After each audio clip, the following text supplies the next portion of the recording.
Have you ever watched someone drown in a sea of personal and professional tasks, yet they actively refuse to accept an ounce of assistance? Society is quick to diagnose this behavior with a convenient label. People call them stubborn, fiercely proud, or assume they are operating with an overgrown ego. Psychology reveals a very different reality. This refusal of help functions independently of ego. For the person who always figures it out alone, the brain is executing a deeply ingrained, highly effective security protocol. Refusing assistance is a logical, reverse-engineerable adaptation.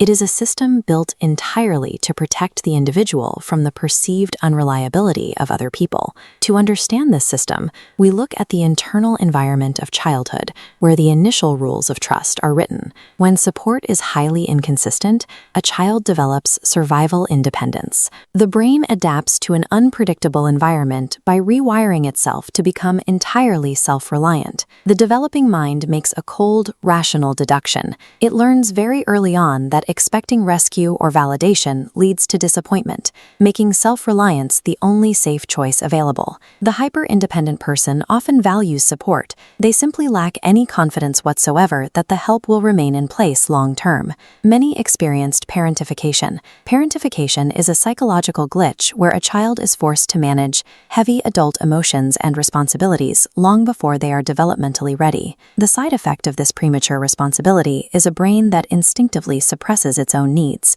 As adults, receiving care feels foreign and uncomfortable because they equate being taken care of with being a burden to someone else. For a parentified mind, the emotional cost of vulnerability is a dangerous liability. Isolation is a systemic choice that minimizes the risk of burdening a loved one. These early experiences of chronic neglect or betrayal force the adult brain to continually maintain an active, hypervigilant social environment. They operate with a shifted trust threshold. Once trust is deeply broken, the mind becomes highly selective before allowing new attachments. Underneath lies a specific fear, the belief they are temporary and could be quietly swapped out or replaced at any moment. This fear dictates their behavior. They preemptively downplay their needs to ensure they never give anyone the power to let them down again. The result is low social dependency. Low social dependency is a state where an individual completely removes their reliance on a large circle of friends for security or external validation. Instead, they cultivate an alternative operating system,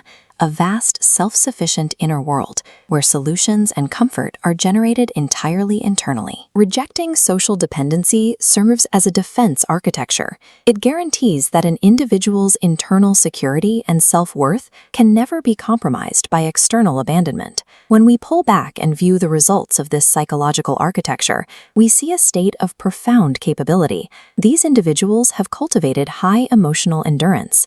High emotional endurance is a specific level of resilience developed through a lifetime of surviving chronic unreliability and social exclusion. While the standard human response to a crisis is panic, the hyper-independent person remains perfectly calm as social structures collapse around them.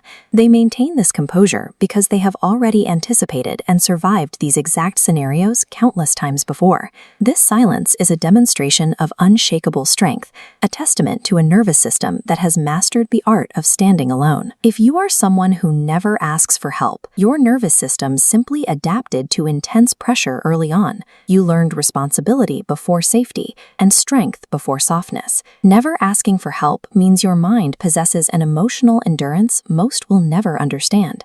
You are highly adapted to the world you survived. If this felt uncomfortably accurate, hit the subscribe button to continue decoding the human mind.